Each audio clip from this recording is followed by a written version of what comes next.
다 같이 마음을 정돈하시고 우리가 사도신경 들으심으로 수요 온라인 예배를 시작하도록 하겠습니다. 전능하사 천지를 만드신 하나님 아버지를 내가 믿사오며 그 외아들 우리 주 예수 그리스도를 믿사오니 이는 성령으로 잉태하사 동정녀 마리아에게 나시고 본디오 빌라도에게 고난을 받으사 십자가에 못 박혀 죽으시고 장사한 지 사흘 만에 죽은 자 가운데서 다시 살아나시며 하늘에 오르사 전능하신 하나님 우편에 앉아 계시다가 저리로서 산 자와 죽은 자를 심판하러 오시리라. 성령을 믿사오며 거룩한 공회와 성도가 서로 교통하는 것과 죄를 사하여 주시는 것과 몸이 다시 사는 것과 영원히 사는 것을 믿사옵나이다. 아멘. 다 같이 기도드리겠습니다. 사랑과 은혜가 풍성하신 하나님 아버지 감사를 드립니다. 2020년 한 해를 잘 마무리하게 하시고 이렇게 또 2021년 새해를 맞이하고 하나님 앞에 예배할 수 있도록 은혜를 주신 하나님께 감사를 드립니다. 하나님, 지난 한 해를 돌아볼 때에 우리는 코로나라는 정체 모를 바이러스로 인하여서 혼란하고 어렵고 힘든 시간들을 보냈습니다. 그렇지만 이러한 시간 가운데서도 하나님을 예배할 수 있도록 인도하신 하나님 감사를 드립니다. 하나님 아버지, 그렇지만 계속되는 코로나로 인하여서 우리가 하나님 앞에 나와서 함께 모여 예배하기보다는 각자의 자리에서 예배하는 것이 계속되다 보니 어느 순간 우리의 마음에 함께 모여 예배하는 것보다는 우리의 각자의 편리를 쫓아서 각자 있는 곳에서 예배하는 것이 익숙해져 버리지는 않았는지 모르겠습니다. 어떨 때는 조그마한 소식에도 두려워 떨며 하나님 앞에 모여 예배하는 것을 두려워하는 마음이 생기지는 않았는지 모르겠습니다. 하나님 아버지, 우리에게 예배를 소중하게 여기는 마음을 허락하시고 우리가 함께 모여 예배하는 것을 소망하는 마음을 허락하여 주시옵소서. 그리하여 우리의 마음에 예배를 사모하는 마음으로 정말 예배가 무너지지 않는 한국교회가 될 수 있도록 하나님 붙잡아 주시옵소서. 하나님, 2021년에는 동산교회 건축이 마무리됩니다. 하나님의 은혜로 지금까지 무사히 건축의 모든 과정을 인도하신 하나님께 감사를 드립니다. 하나님, 이제는 마무리 인테리어 공사를 진행하고 있습니다. 이를 담당하는 조이 인테리어와 현장에서 수고하는 성벽 건설과 그 외의 건축위원들 가운데 하나님이 함께 하시고 그들 위해 지혜를 주시어서 끝까지 이 일을 잘 감당할 수 있도록 하나님 건축의 모든 과정 가운데 하나님이 지키시고 인도하여 주시옵소서. 하나님, 우리 성도들이 한 마음으로 교회 건축에 참여하게 하여 주시고 모든 성도들이 기쁨으로 하나님을 찬양하게 하여 주시옵소서. 하나님 아버지, 우리 성도들 2021년 한 해에 지금까지 나태하고 분주하였던 모든 것들을 내려놓게 하시고 그리하여 하나님이 주시는 새로운 마음으로 우리 동산교회 모든 성도들이 한 마음과 하나가 되어서 오직 하나님의 영광을 위해 새롭게 달려갈 수 있는 모든 성도들이 되게 하여 주시옵소서. 하나님, 이 시간 하나님의 말씀을 듣고자 합니다. 오직 하나님의 말씀만이 선포되게 하시고 오늘도 주시는 말씀을 통하여 깨닫는 은혜를 허락하여 주시옵소서. 그리고 그 깨달음으로 남은 한 주간도 승리하는 삶을 살아가는 우리 모든 성도들이 되게 하여 주시옵소서. 감사를 드리며 우리 주 예수 그리스도의 이름으로 기도드립니다. 아멘. 오늘 우리에게 주시는 하나님의 말씀은 구약성경 미가서 5장의 말씀입니다. 미가서 5장 2절의 말씀을 제가 봉독하도록 하겠습니다. 베들레헴 에브라다야, 너는 유다 족속 중에 작을지라도 이스라엘을 다스릴 자가 너게서 내게로 나올 것이라. 그의 근본은 상고에 영원히 있느니라. 아멘. 자, 오늘 또 선포되는 이 말씀이 나에게 주시는 하나님의 말씀이라고 믿음으로 믿고 받아들이시는 성도님들에게 하나님의 놀라운 은혜와 축복이 함께 하시기를 바랍니다. 우리는 계속해서 미가서의 말씀을 살펴보고 있습니다. 지난 시간에 이어서 미가는 이스라엘에 대한 심판의 말씀을 그치고 이제는 이스라엘과 유다의 회복에 대한 말씀을 전하고 있습니다. 이러한 회복의 말씀, 미가서의 선포의 말씀 등은 당시의 이스라엘과 유다 백성들에게만 해당되는 것이 아니라 오늘 이 시대를 살아가는 우리에게도 동일하게 적용되는 말씀일 것입니다. 그리고 특별히 오늘 본문에 등장하는 오늘 본문의 말씀은 신약에서 인용되고 있을 뿐만 아니라 우리에게 매우 중요한 역할을 하는 말씀입니다. 그 이유는 오늘 본문의 말씀이 바로 메시아, 구원자 예수 그리스도에 대한 약속의 말씀이기 때문입니다. 우리는 오늘 본문의 말씀을 통하여서 우리의 왕으로 오신 예수 그리스도가 어떤 분이신지, 그리고 왜 그분은 베들레헴 에브라다에서 태어나셨는지에 대해서 살펴보고 은혜를 나누고자 합니다. 우리가 성경 말씀을 읽다 보면 선지서나 여러 말씀들을 보면 하나님이 그의 백성을 대하는 방식을 보게 됩니다. 그런데 하나님과 하나님의 백성 사이의 관계에 대해서 성경은 거의 공식처럼 나타나는 것을 우리에게 보여줍니다. 즉 항상 하나님은 자신의 백성들에게 그 죄에 대한 책임을 물으십니다. 그래서 그 죄에 대한 책임으로 때로는 고난을 주시기도 하고 고통을 주시기도 하십니다. 그렇지만 하나님의 죄에 대한 그 고통, 고난은 영원한 것이 아니라는 것을 성경은 보여줍니다. 하나님은 고통 가운데 있는, 비록 죄로 인하여서 하나님이 고난을 주시고 고통을 주시지만 그러한 고난 가운데 힘들어하는 그 백성들에게도 하나님은 함께하여 주십니다. 그리고 그 백성들이 고통 가운데 부르짖을 때에 그 부르짖음을 들으시고 응답하시고 고통에서 피할 길을 주시고 인도하여 주시는 분이 바로 하나님이십니다. 우리가 성경을 보면 하나님께서는 아브라함을 택하시고 그 후손들을 창대하게 하여 주시겠다고 하셨지만 그의 후손들은 430년간 애굽에서 종살이하는 고통을 당해야 했습니다. 그들은 애굽에서 고통의 서울을 보냈지만 하나님은 그들을 외면하지 않았습니다.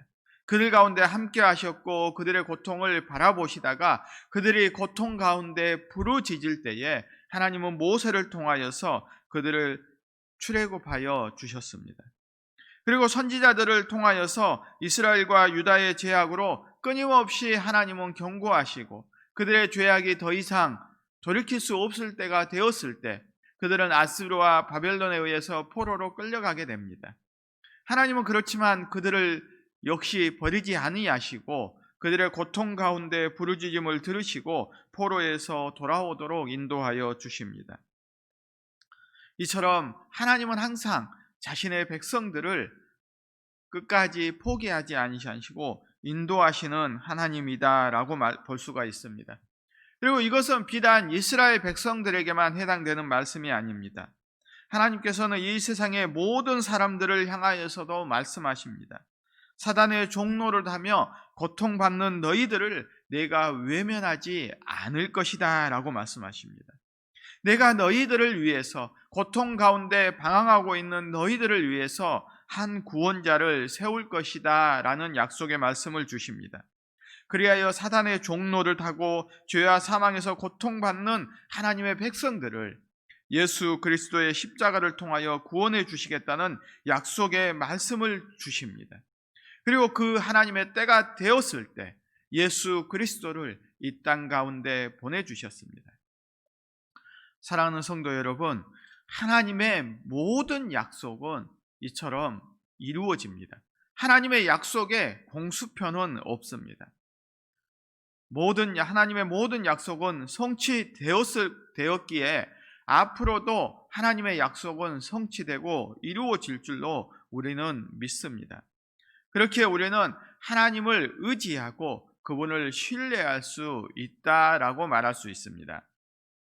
그러면 하나님이 이스라엘과 유다 백성들, 그리고 모든 세상 사람들을 위해서 보내주시겠다는 메시아, 구원자는 어떤 분일까요? 오늘 본문 5장 2절의 말씀을 다시 한번 보겠습니다. 베들레헴 에브라다야, 너는 유다 족속 중에 작을지라도 이스라엘을 다스릴 자가 내게서 내게로 나올 것이라. 그의 근본은 상고에 영원에 있느니라 라고 말씀합니다. 메시아는 어떤 분이라고 말씀합니까? 바로 이스라엘을 다스릴 자다라고 말합니다. 그러면 이스라엘을 다스릴 자라는 말은 어떤 의미입니까? 그들의 왕으로 오실 분이다 라고 말합니다. 그들의 왕이 되어서 너희를 다스릴 자가 올 것이다 라고 이야기를 합니다.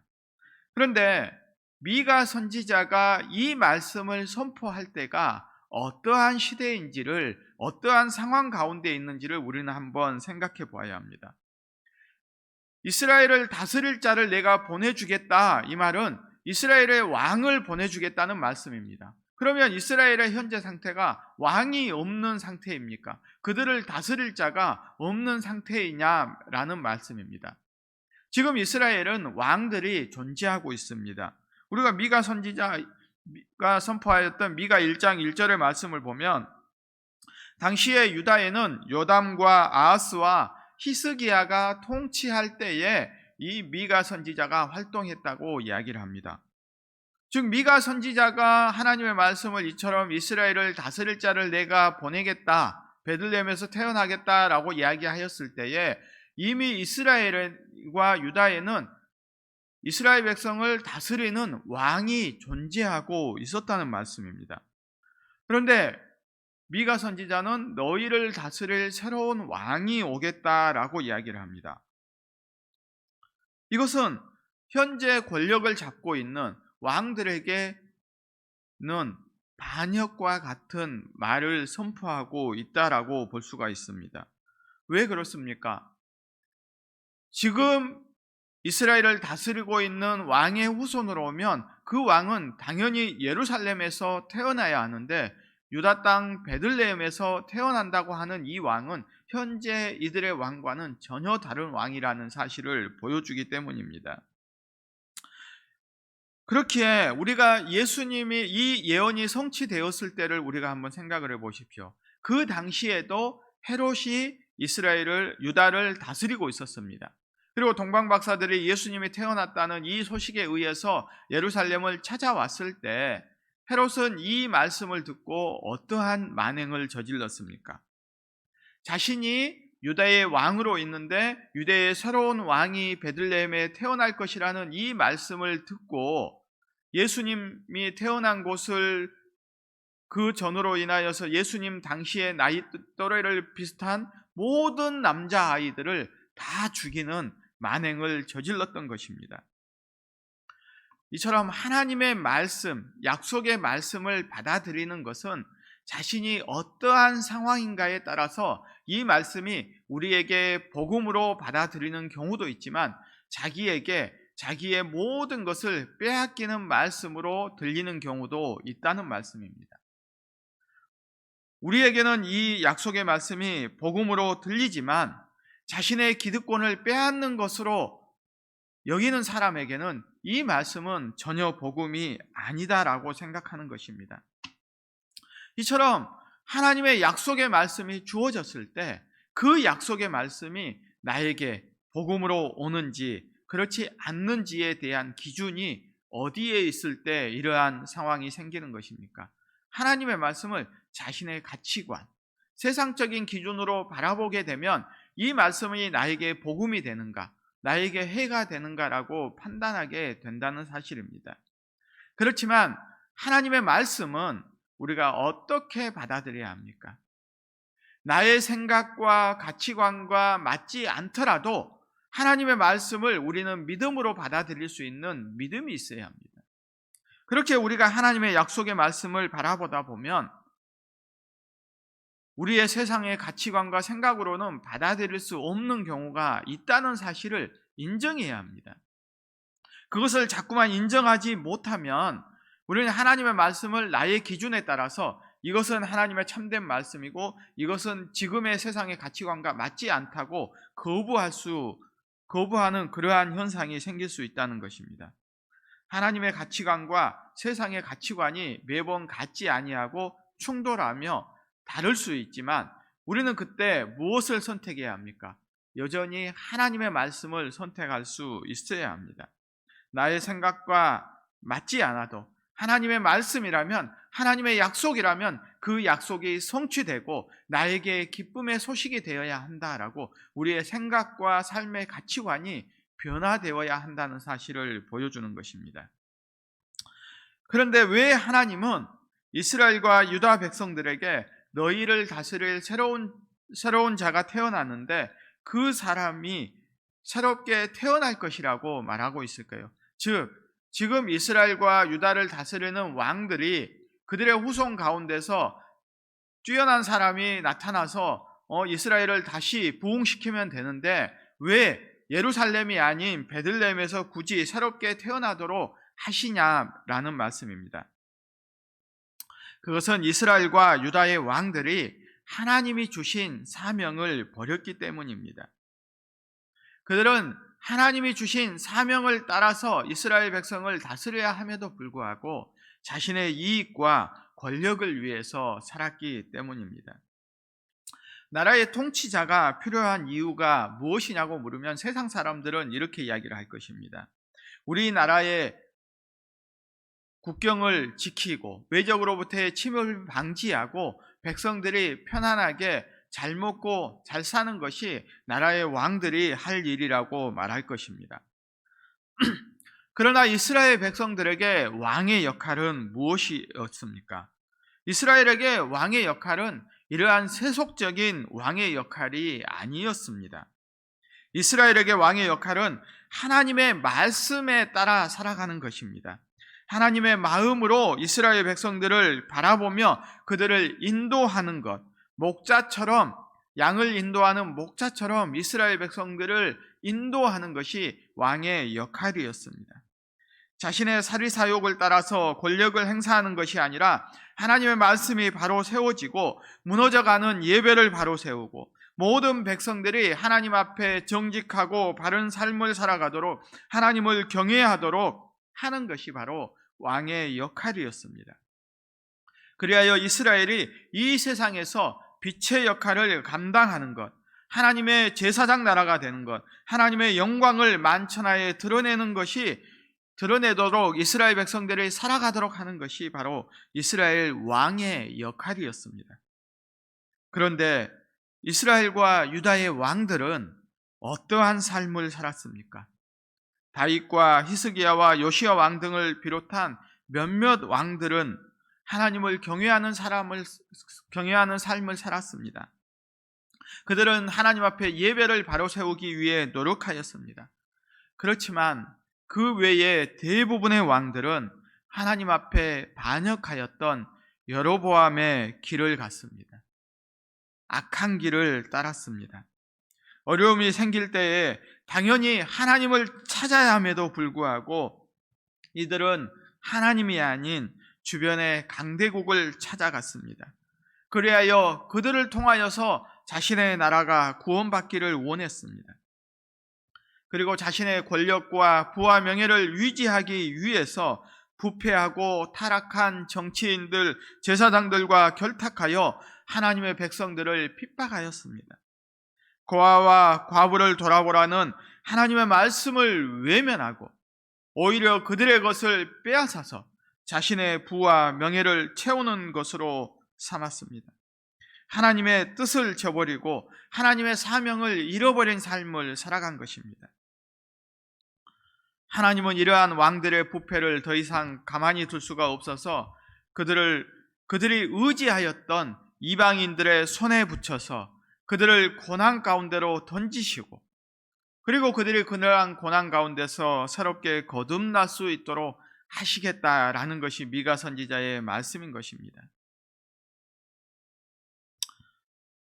이처럼 이스라엘 왕들이 자신의 본연의 사명을 잃어버렸을 때 하나님께서는 그 본연의 사명을 감당하도록 하기 위해서 하나님은 새로운 왕을, 새로운 지도자를 보내주시겠다라고 말씀하는 것입니다.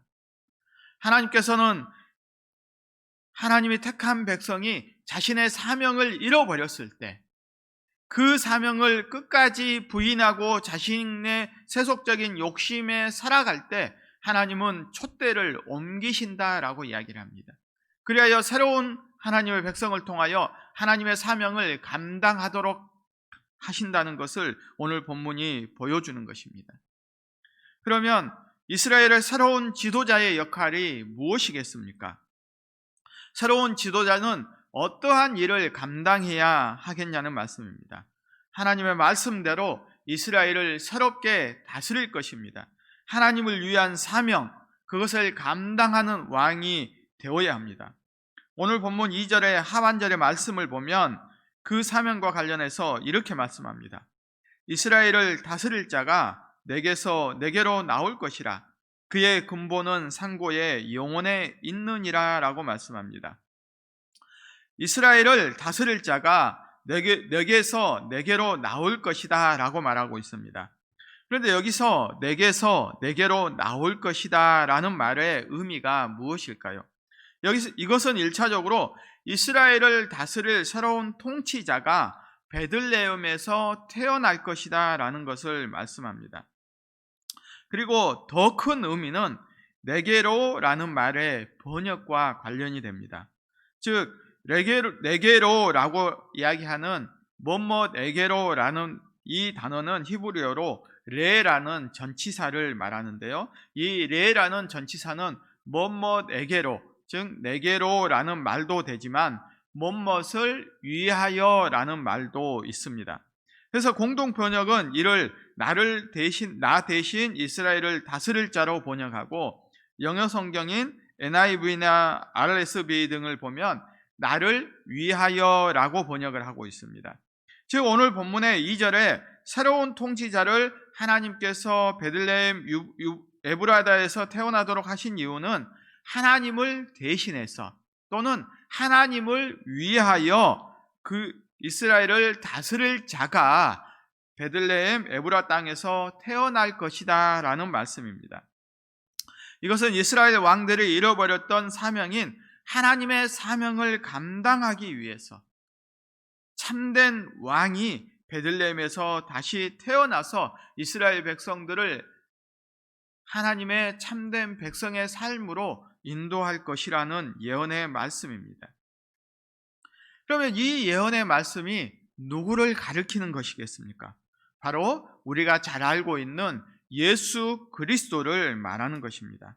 마태복음 2장 6절의 말씀을 보면 이렇게 말씀합니다. 또 유대 땅 베들레헴아, 너는 유대 고을 중에서 가장 작지 아니하도다. 내게서 한 다스리는 자가 나와서 내 백성 이스라엘의 목자가 되리라 하셨음이니이다. 아멘.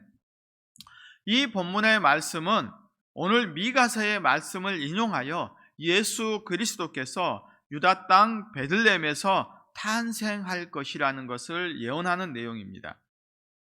이 미가 선지자가 예언하고 약 700년 후에 이 예언이 성취되고 예수 그리스도가 이 땅 가운데서 태어나게 되는 것입니다. 그런데 우리가 700년 전에 선포된 이 예언이 성취되었다라고 이야기를 하면 우리는 매우 놀라운 일이다, 정말 기적과 같은 일이다라고 생각을 합니다. 그런데 미가 선지자가 예언하는 이 예언이 언제부터 계획된 것이었을까요?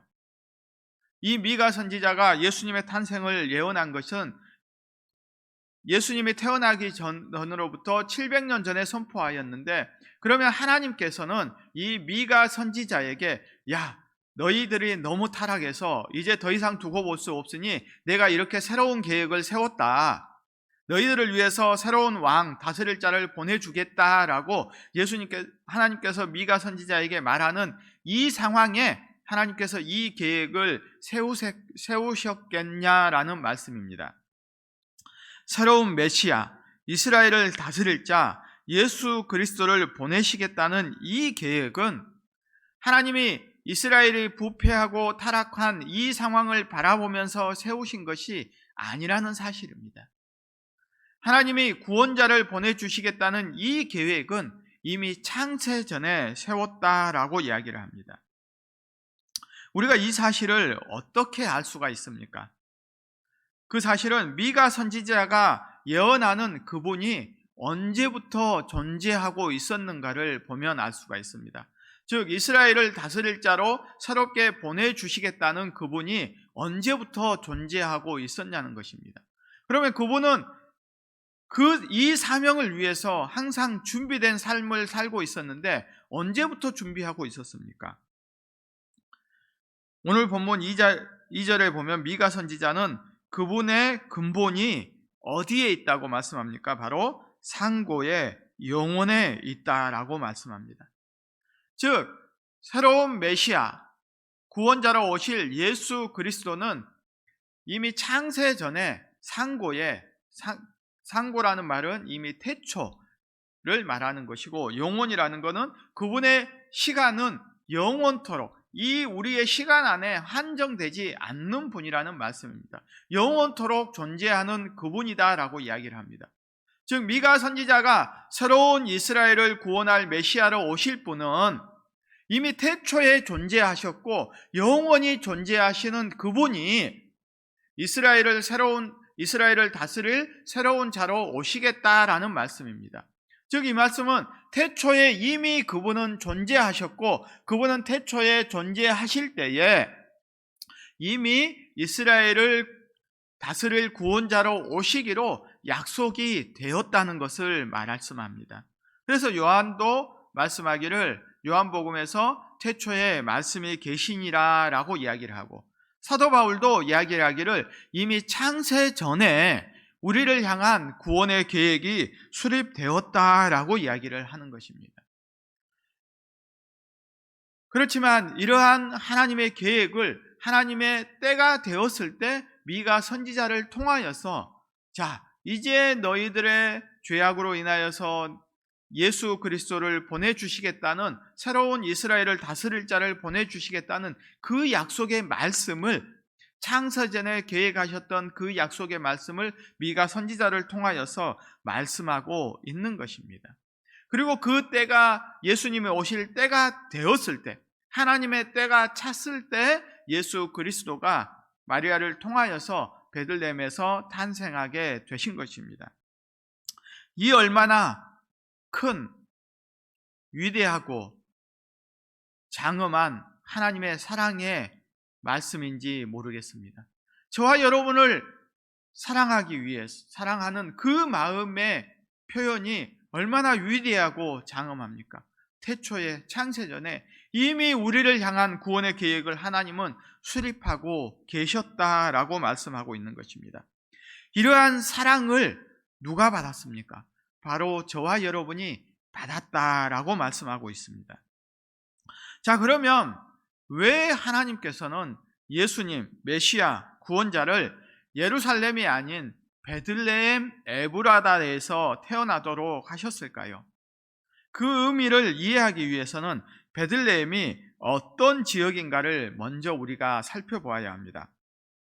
자, 공동 번역 성경으로 미가서 오늘 본문의 말씀을 한번 보도록 하겠습니다. 그러나 에브라다 지방 베들레헴아, 너는 비록 유다 부족들 가운데서 보잘것없으나 나 대신 이스라엘을 다스릴 자 너에게서 난다. 그의 핏줄을 더듬으면 까마득한 옛날로 올라간다. 그런데 공동 번역 성경을 보면 오늘 본문이 미가서 5장 2절이 아니라 5장 1절의 말씀이다 라고 표시를 하고 있습니다. 이것은 잘못 표기된 것이 아니라 개역 성경은 5장 2절로 하지만 공동 번역 성경은 5장 1절로 표시하고 있는데, 그 이유는 참고하고 있는 성경의 번역본이 다르기 때문입니다. 즉 우리가 히브리어 원어 성경으로 보면 이 5장 개역 성경의 5장 1절의 말씀이, 개역 성경 5장 1절은 우리가 읽지 않은 오늘 본문 앞에 있는 내용이 미가서 4장 14절의 말씀으로 나옵니다. 히브리어 원어 성경에는 개역 개정 성경의 5장 1절의 말씀이 4장 13절에서 끝나는데 4장 14절로 표기가 되고, 그 다음에 히브리어 원어 성경의 5장 1절은 오늘 본문의 5장 2절이 5장 1절로 표기되는 것입니다. 그러면 왜 개역 개정은 5장 1절과 2절을 이렇게 구별해서 싣고 있을까요? 그거는 개역 개정이 참고하고 있는 70인역 성경의 번역을 따를 때 그렇게 표기가 됩니다. 즉 70인역 번역 성경은 미가서 4장이 4장 13절로 끝나고 히브리어 성경의 4장 14절이 5장 1절로 표기가 되기 때문입니다. 그래서 공동 번역 성경 등 일부 성경은 히브리어 원어 성경에 따라서 미가서 4장을 14절까지 표시하고 우리가 오늘 읽었던 5장 2절의 말씀을 본문 5장 1절로 표기하고 있는 것입니다. 자, 이거는 참고 사항으로 보시면 되겠습니다. 그래서 다시 본문의 말씀으로 가면, 그러나 에브라다 지방 베들레헴아 너는 비록 유다 부족들 가운데 보잘것없으나 라고 말하고 있습니다. 예수님이 탄생한 베들레헴 지역이 어떤 지역이라고 이야기를 합니까? 에브라다 지방 베들레헴아라고 이야기를 합니다. 또 개역 개정은 베들레헴 에브라다야라고 이야기를 합니다. 베들레헴을 에브라다라고 이야기를 하는데 베들레헴과 에브라다가 같은 지역이다라고 중복된 표현을 하고 있습니다. 이것은 왜 그러냐면 이스라엘 땅에 베들레헴 지역이 두 곳이기 때문입니다. 그래서 예수님이 태어난 곳을 보다 정확하게 표현하기 위해서 이스라엘 베들레헴이 두 곳이지만 한 곳은 그냥 베들레헴이고 한 곳은 베들레헴 에브라다라는 지역입니다. 그렇게 예수님이 탄생할 지역은 베들레헴 에브라다라는 이곳에서 태어날 것이다 라고 말씀을 하고 있는 것입니다. 즉 베들레헴의 옛 지명이 에브라다라고 말합니다. 그러면 이 베들레헴이 어떤 곳입니까? 이 지역은 야곱의 부인인 라헬이 베냐민을 출생하다 사망하였던 지역입니다. 그리고 다윗의 조상인 보아스가 살던 곳이며 다윗 왕이 태어난 곳이 바로 이 베들레헴 에브라다 지역입니다. 그러면 이제 다시 질문으로 돌아가서 예수님께서는 이스라엘의 많은 땅 예루살렘도 아닌 왜 베들레헴 에브라다에서 굳이 태어나셔야 했을까요? 그것은 베들레헴이라는 말의 의미에서 우리가 알 수 있다라고 했습니다. 우리가 잘 알고 있듯이 베들레헴이라는 말의 의미는 어떤 의미입니까? 떡집, 빵집이라고 말합니다. 그리고 에브라다라는 말도 풍요로운 지역이라고 이야기를 합니다. 떡이나 빵은 무엇을 상징합니까? 바로 우리에게 필요한 육신의 양식을 말합니다. 우리의 육신은 떡이나 빵이라는 이러한 양식을 통하여서 성장할 수가 있습니다. 그런데 예수님이 이러한 떡집, 빵집에서 태어났다는 말씀은 이 말처럼 예수님은 우리에게 양식과 같은 존재로 오셨다는 말씀입니다. 우리의 영혼의 양식으로 오셔서 우리를 풍요롭게 하실 분이다라는 것이 바로 예수님이라는 말씀입니다. 요한복음 6장 35절의 말씀은 이렇게 이야기를 합니다. 예수께서 이르시되 나는 생명의 떡이니 내게 오는 자는 결코 줄이지 아니할 터이요 나를 믿는 자는 영원히 목마르지 아니하리라 라고 말씀합니다. 예수님께서는 우리에게 생명의 떡으로 오셨다라고 말씀합니다. 베들레헴은 육신의 양식이 풍부한 곳이었지만 예수님은 우리의 영혼의 양식을 풍요롭게 하시기 위해서 베들레헴 에브라다에서 오셨다는 말씀입니다. 2021년 한 해 생명의 떡인 예수 그리스도로 풍성한 한 해를 보내시는 성도님들이 다 되시기를 소원합니다. 그리고 두 번째 의미로는 베들레헴 에브라다는 매우 작은 동네였습니다.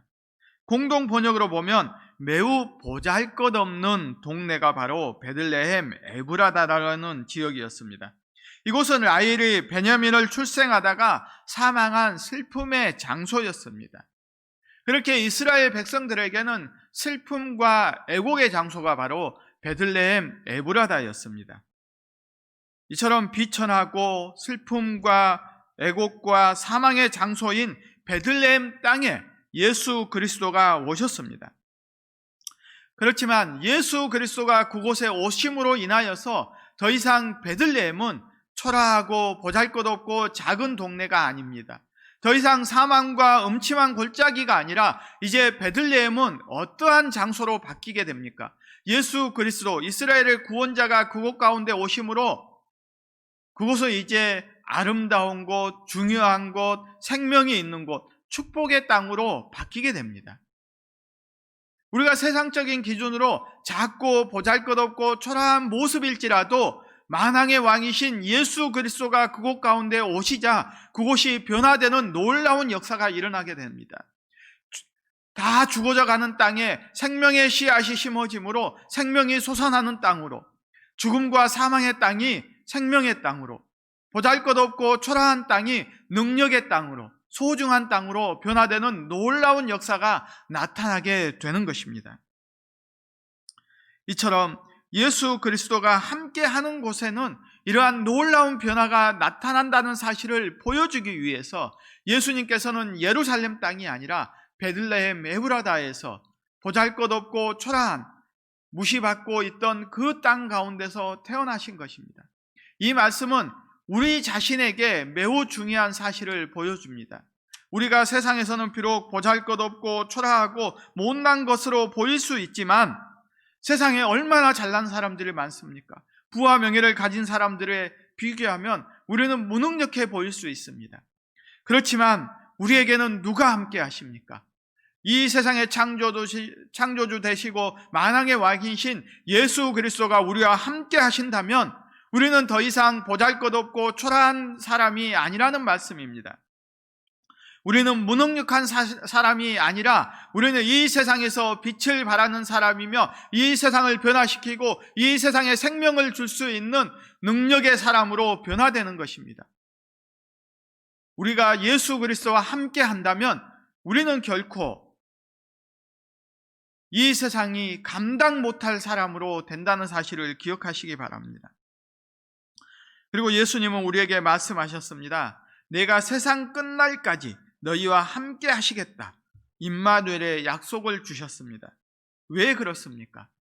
하나님께서는 우리가 하나님의 사명자로서의 삶을 감당하도록 하기 위해서 이 능력의 하나님을 붙들고 이 하나님의 사명을 끝까지 감당하도록 하기 위해서입니다. 그렇기 위해서 예수님께서는 베들레헴 에브라 땅의 초라한 것에 태어났지만 그것을 통하여서 놀라운 역사를 나타내셨습니다. 오늘 우리에게도 그 역할을 감당하기를 원하십니다. 이 세상이 어둡고 부패하고 타락하였다라고 우리가 원망하고 저주하고 있을 것이 아니라 우리의 변화된 삶으로 인하여서 우리가 가는 곳에 어둠이 사라지고 부패와 타락이 사라지고 하나님의 정의와 공의가 넘쳐나도록 하는 것, 이 사명을 감당하도록 하는 것, 예수 그리스도의 사랑으로 가득한 하나님의 나라를 세워져가는 이 사명을 감당하도록 하기 위해서 우리의 능력이 아니라 하나님의 능력으로 이게 가능하다는 사실을 보여주기 위해서 예수님께서는 비록 초라한 그 베들레헴 에브라다 땅에서 태어나신 것입니다. 사랑하는 성도 여러분, 우리는 우리 자신의 모습을 바라보기 전에 우리와 함께 하시는 하나님의 능력을 바라보고 그 능력을 붙들어야 합니다. 우리와 함께 하시는 그분이 누구십니까? 바로 우리의 왕이 되시며 이 세상의 주관자가 되시는 예수 그리스도이십니다. 우리가 이 사실을 기억할 때에 우리는 이 세상에서 두려움 없이 담대하게 당당하게 나아갈 수 있습니다. 믿음으로 승리하는 삶을 살아갈 수 있습니다.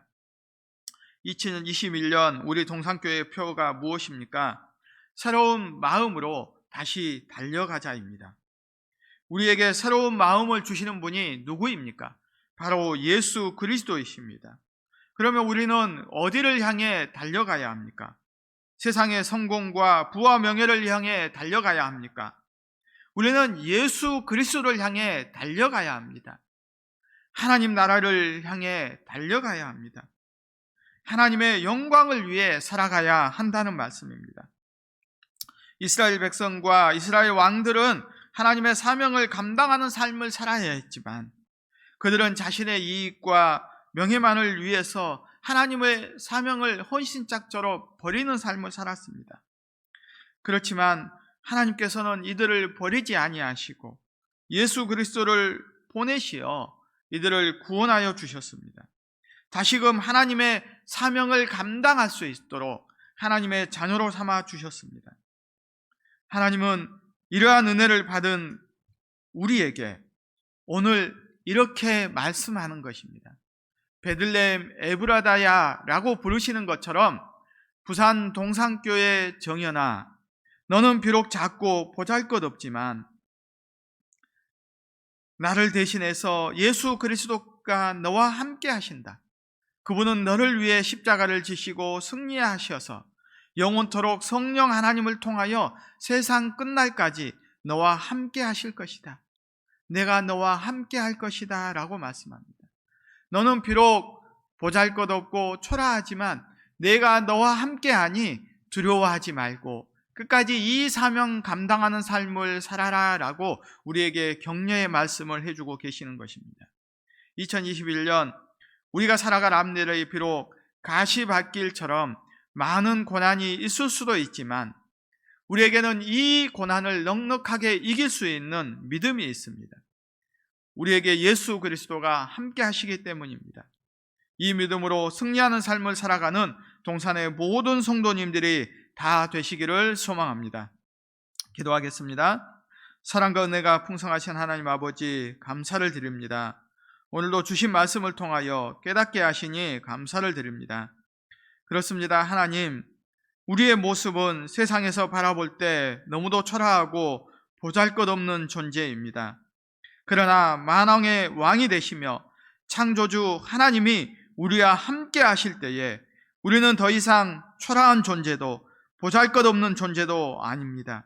우리는 능력 있는 존재입니다. 세상을 변화시킬 능력의 사람들입니다.